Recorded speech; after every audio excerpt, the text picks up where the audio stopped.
Let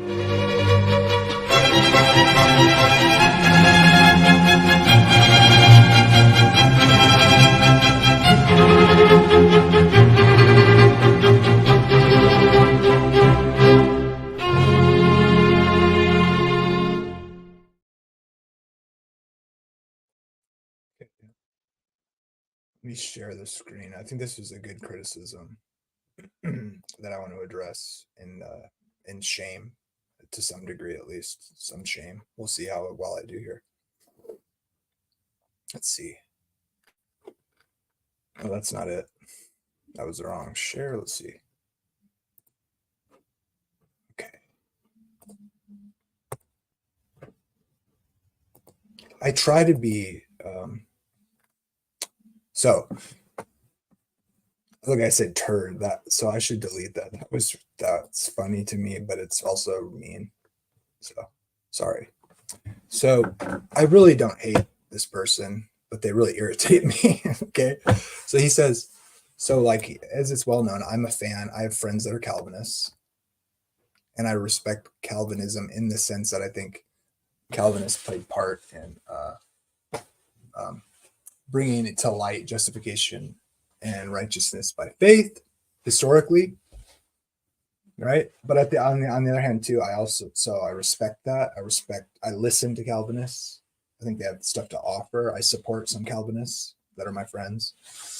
One of my two favorite people online are the synagogue, my friend CJ, and Chris Date, I've known for a long time, casually anyway. I've been a supporter of Rethinking Hell, mainly because I think what he's teaching is true there, not because I support Calvinism and want people to believe Calvinism. Now, he says, you speak nice about Calvinism when you talk to Turretin Fan or Chris Date. But when it's me, you speak evil. I wonder why. I don't know what you're implying there. No, it's when you're criticizing Adventism for the reasons you do. I just find it silly because of what Calvinism affirms. So I try to make it public what I think about Calvinism. I think it's false. Tulip is false. I think it undermines. And so when someone who's Tulip, you or Miles, affirms Calvinism and has the critiques of Adventism, I think it's ridiculous. Okay. I don't try to hide the fact that I disagree with Calvinism. I try to make that public without being too over the top. I respond to Calvinists who have critiques of Adventism in particular, and then I critique them back.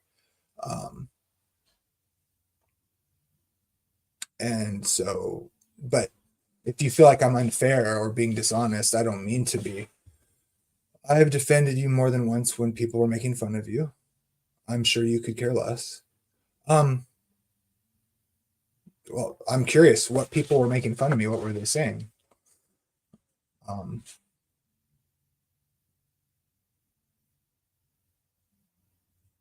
Probably making fun of theology that makes more sense than theirs that they don't understand is what I usually see happen. So please do tell me who's making fun of me. I appreciate you sticking up for me. I've stuck up for Calvinism and your position to different positions as well. Anyway, I just really disagree with your critiques of Adventism, and I don't think my opinion is that you're not motivated properly, which is something we can all struggle with, of course, at times. So for what it's worth, I don't hate you. I can't hate people who have little children because I love kids, but so when you post stuff about your kids, that helps me it helps me remember that I don't hate you. So whatever that's worth. Okay, but now I wanted to cover this I'm assuming this was from Edwin Cotto from the Advent Defense League regarding what people say by Adventism and the scapegoat. And by the way, Ivor Myers did an amazing stream. The Advent Defense League covered this too really well, talking about this. And I want to just point out some irony about about this putting Jesus in the place of Satan or Satan in the place of Jesus. Okay, what both sides agree with is that Jesus removes the sins of the people. Jesus deals with the sins. Jesus made the atonement for sin that removes the sin from the people. Adventists believe that. Ellen White believed that. Everybody believes that. So when people go around saying, people think Adventists teach that Satan is their savior, it's just ridiculous. And the irony is that most Christians today stand on the shoulders of giants and understanding that Jesus is the Messiah, but then they rob him of the 70th week of Daniel in Daniel 9:27. And then they say that's about Satan. So they're literally doing the same thing by proxy. Adventists just don't go around saying, oh, they worship Satan because they think Satan's going to bring the new covenant when Daniel's 70th week is finally fulfilled. So, the implications of that is that Jesus didn't bring the new covenant according to the scriptures. So not only do they rob Jesus of the most powerful verse in the Bible that shows he's the savior back in the first century, which is what Adventists defend, of course, that Jesus brought reconciliation for iniquity in the 70th week of Daniel, according to the scriptures. But we believe Satan's our savior because we think it's a work of atonement, a reparation when God destroys sin forever. And the rest of the Christian world thinks God's going to perpetuate sin and in a place called hell where he tortures people forever. I'm sorry, it's laughable what people believe and then claim Adventists worship Satan or whatever because they think Satan is their sin bearer and all this crap. It's garbage. Adventists affirm the messianic prophecy of Daniel that Jesus did that. Ellen White herself said that Jesus made a full atonement for iniquity. Okay? So it just gets tiresome. Adventists didn't invent the scapegoat thing. The scapegoat is a bad translation. If the sacrifice for Yahweh was a sacrifice for Yahweh, which is self-evident, if we'd use the same translation for the next one and the same breakdown, that one is the goat for Azazel. And then you look at the history of Azazel in the Jewish and in modern times, what Azazel is. Okay? So this is interesting. Listen to what Advent Defense League says. The issue is worthy of debate and careful thought, indeed. The identification of the scapegoat. We're not accusing people of worshiping Satan for wanting to make Jesus the scapegoat, although we could to do it likewise back to them. Okay? So please stop saying Adventists think Satan is their savior. It's pathetic. It's retarded. Because you're more guilty of it than you realize with your interpretation of Daniel. And then listen to what he says here. The identification of the scapegoat as either Christ or Satan determines whether or not we might violate the first commandment. If the scapegoat represents Jesus and Jesus is worthy of worship, then the scapegoat represents an object of worship. That is the goat for Azazel, right? Which is translated scapegoat in the King James, a bad translation. Then to the critics, believers should view the animal as a symbol of worship towards Christ, not the animal itself, of course. Any claim it represents Lucifer is seen as blasphemy on the assumption the scapegoat atones for sins in the same manner the Lord's goat did. To them, it's like saying Lucifer atones for sin. That's the implication, right? On the other hand, the SDA share a similar concern. If the scapegoat represents Lucifer, the fallen angel, right? SDAs are right to be concerned as they would never connect any form of reverence to a symbol of the enemy. This is especially concerning given the meaning and history of the word Azazel and Satanism, occultism, Jewish myths, etc. So the SDA wonders why critics make something with such a negative connotation a symbol of our sinless Lord. Well, the critics see no issue since they disagree with the historical meaning and usage of the word and its concept, which is undoubted. See Michael Heiser and many, many others. Neither of the two want to make such a mistake, hence the debate. But critics should at least admit the SDAs have a legitimate concern too. After all, it's just like with the Michael thing. When they say we worship a created being. It's like, no. We think Michael is Jesus, the eternal Son, God. We're not worshiping an angel. We could just as easily say, well, if Michael is Jesus, they're taking the prerogatives of Christ, whose voice raises the dead.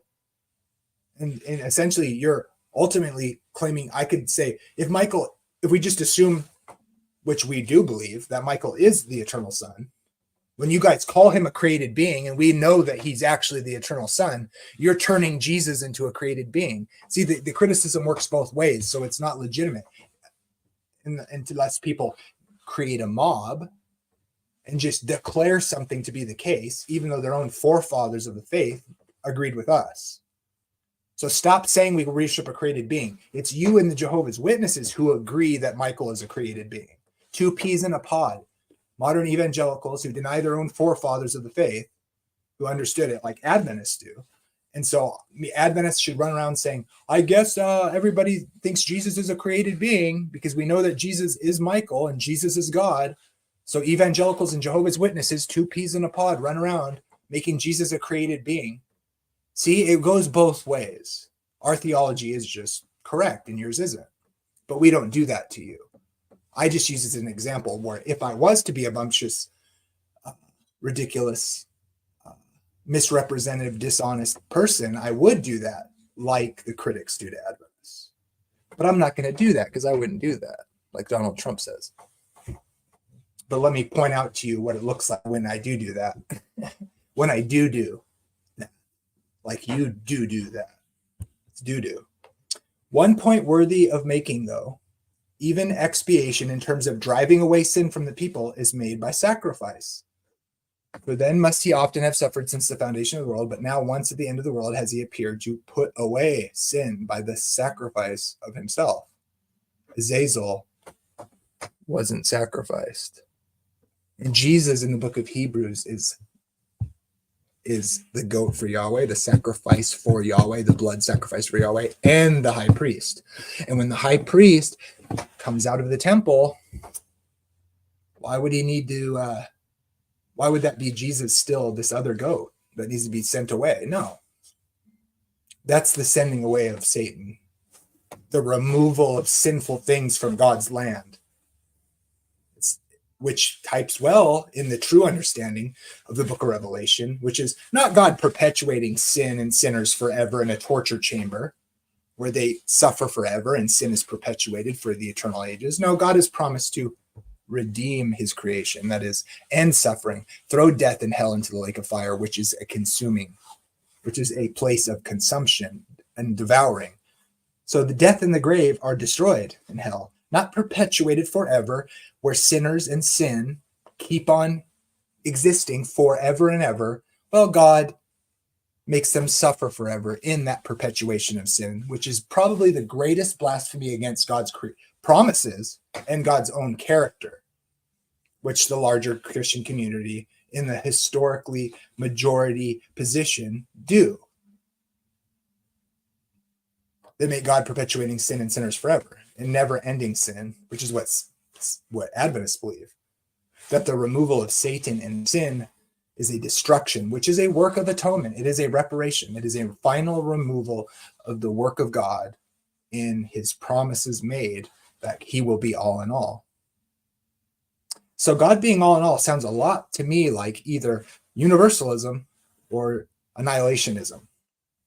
But if you want to deny that and say God tortures people forever and perpetuates sin forever, I'm very tempted to call you a ridiculous heretic. Just something to consider. I'm very passionate about it. But I'm not going to do that. I'm not going to say you're not a believer, you're not a Christian, or you can't be saved. But you will be keeping the Sabbath in the eternal state. God, because we're going to honor Jesus as creator. So you might as well just get used to it now. It's a blessing. Don't make people work on the Sabbath. You owe it to them. They deserve to be afforded the day off to rest in Jesus. So give it to them. Stop withholding that from people and saying God would do away with such a blessing. Please.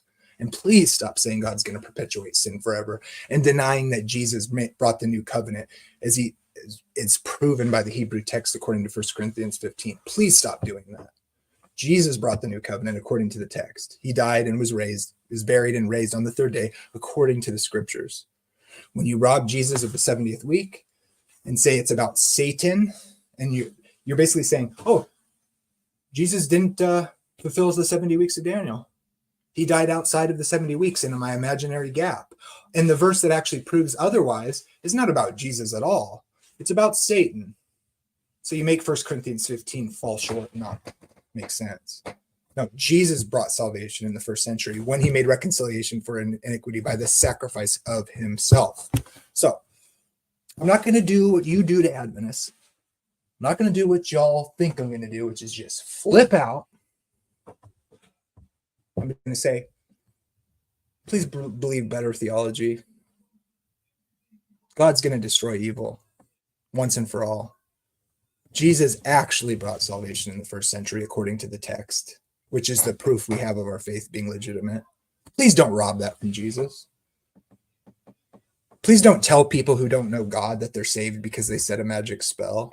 Please don't pretend like dead people are actually alive. Please don't act like God tortures people forever. Please stop not affording people a rest in Jesus on the Sabbath day because he's Lord of the creation, Lord of the Sabbath. Please stop doing that.